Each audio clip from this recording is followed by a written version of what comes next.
Okay, the time and date is May 11th, 3:05 p.m., year 2024. I have to plug my ears. Let me do that instead of blasting the sound machine.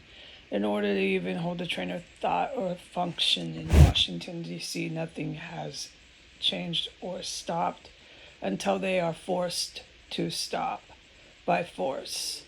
Right now, there's a massive, raging, roaring party in one of the backyards in this compound on a street. You can come if you are a passerby and witness this for yourself. You could definitely hear this raging, roaring party an easy half a block away. You don't have to stand too close to a proven and verified Muslim ISIS terrorist compound.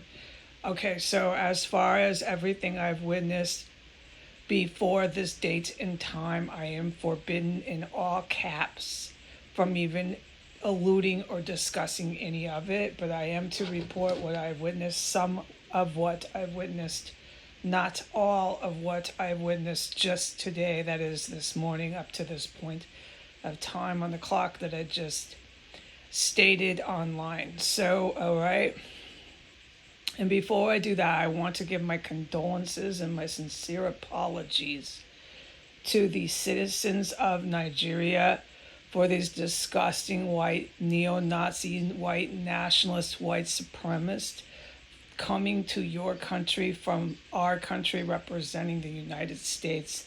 The white man, the white prince with his black mixed half and half black and white, but mixed with white, you know what I'm saying? Black wife, he takes ownership of the black woman. This white imperialist, colonialist, by hereditary, now saying, hey, we are representing the United States. We have taken Nigeria. I am informed that the citizens and the civilians of the country of Nigeria, the Nigerians are very well aware of what's going on with their politics and within their government. It's like out in the open, up in your face. They are now with the country of South Africa, where they are no longer anti-apartheid. They are now Boko Haram. Boko Haram has taken over Nigerian government. And so they are now hand in hand like Jack and Jill with the white neo-Nazis to hand over various nations within Africa to the Muslim terrorists based out of Saudi Arabia and based out of the country of Iran, and to the United States neo-Nazis. So the United States, I have to apologize. I'm so embarrassed. And I sincerely apologize for these cannibal, prostitute, buffoons coming to your country, Nigerians, and representing mine. The female, who is a mixed race, is a prostitute. She's very heavy and very, very in the loop for multiple years. It's been on my account ever since she married the white colonialist imperialist Prince Harry. She's been very involved from before their marriage, before their relationship with Hollywood escort, Hollywood organized crime, prostitution. Her father is in the Mexican drug cartel. All right, so I just sincerely apologize to the Nigerians. Okay, so let's get to business. They have, this is not all that I have witnessed here. I witnessed first and foremost the same female who I would tell a judge and I would tell the top generals, I'm almost certain after hearing her so many times in this property, is the female who came in here when they hauled out the DOA from floor 3, and the female who also came back wearing the emblem clothing of DCFD. She likes to talk. She makes her feel powerful, and it's also these are very sick psychologically individuals. So yeah, that is a symptom and a trademark, textbook-wise, of some of these case profiles. They just can't shut up. They like to talk, boast, so on and so forth. Okay, so that female has definitely talked so much since she's been in this property. I'm starting to recognize her voice right away.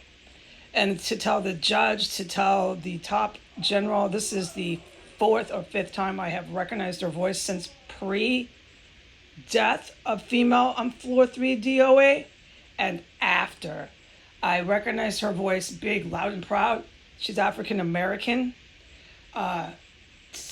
Quite often after the death, DOA hauled out front door in a body bag.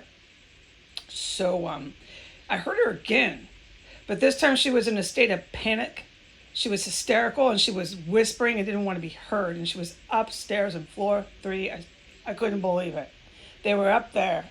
There was nobody in here. I stood in the hallway, listened to them, went to the bathroom. They didn't expect me to come out. And they just can't stop talking, and they were right over my head in one of the rooms upstairs. After that, I'm bouncing back and forth, but this is in sequence. After that, within a half an hour range, I ignored them. If I'm out there, I'm good. These people are running around in the faces and in front of elite special ops. Go ahead and Google what elite special ops are. They don't have to plug their ears 6 minutes into a YouTube to testify. They don't need iPhone footage. They got the gear and the equipment that would blow your mind. They don't need my iPhone. All I'm doing is this to help them out. So I'm going to put this YouTube up. So these people want to run around, talk, whisper, do all these things in front of elite special ops. Go ahead. Okay, I'm going to go ahead and do my thing too. And my thing at the time was to just exit my room right then at green light time, hear them whispering, talking on and on and on, on and on and on, on and on and on, in a state of panic upstairs on floor 3. Yeah, it was definitely her. It's definitely what I would say to the top general. He could verify it. Is this that same emblem, DCFD? She actually works there. She shows up and hauls out body bags. Because that's what I swear that was her there up there.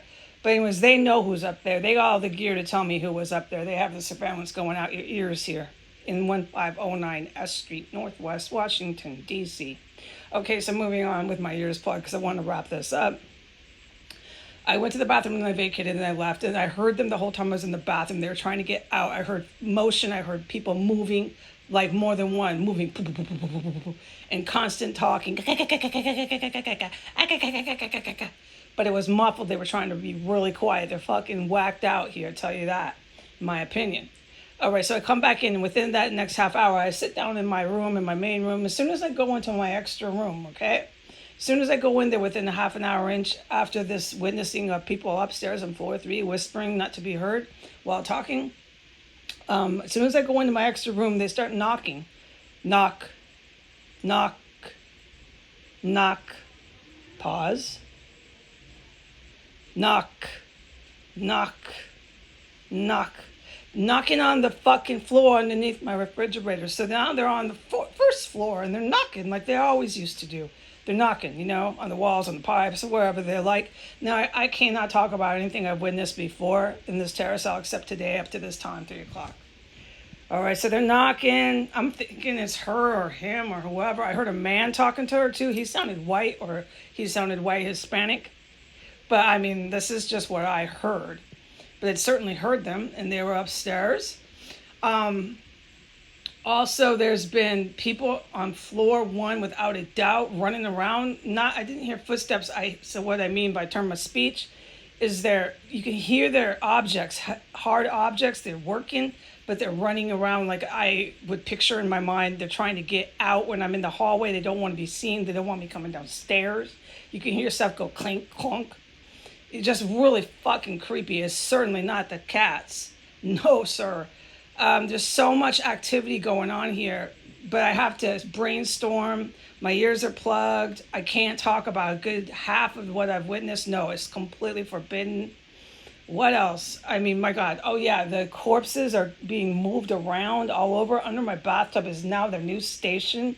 My bathtub is completely foul and disgusting in here. So that was real strong today, and then it would go, and then it would come back. So they're moving. What I would assume is they got the hollow tubs. They're moving. They're shoving it under my bathtub, and when they're working in that space with their disgusting, vulgar, heinous, violent crimes, you really, really smell it. It's fucking horrible. Oh, what else? My God, there's so much. Okay, that's enough. I want my ears unplugged. I literally had to squish my little fingers to my ears for 10 minutes. I need a physical release from this. So, for the public, and this, because the top generals don't really need me to tell them what's going on in here. For the public, once again, that is not all that's happened in here, and it's not the worst things that have happened in here, but I can't talk about those. And yeah, there's definitely people fucking in here. They're talking, they're moving around. There's other unbelievable shit, absolutely unbelievable shit. But with the party and with me plugging my ears, oh my God, it was this morning. It's coming back. The most unforgettable, unbelievable shit was this morning, and I can't talk about it. I can't say a fucking word. It's okay if I said this morning because it was a slip of the tongue. But there's been stuff like that that's just been happening here that I just cannot believe this crap here. And then there's been more that I could discuss on the YouTube, on the public platform, but with my ears plugged and all of a sudden just without my notes and everything before me, it's just more of this wacky stuff with people running around in cubby holes and stuff. You hear them, dude, upstairs, you'll hear them. Like I said, floor 1, you'll hear them up there, boom, boom. You'll hear all this fucking shit. It's not cats in a million years. It's human beings. They're stumbling and rolling around up there. All right, so I'm going to go. Bye.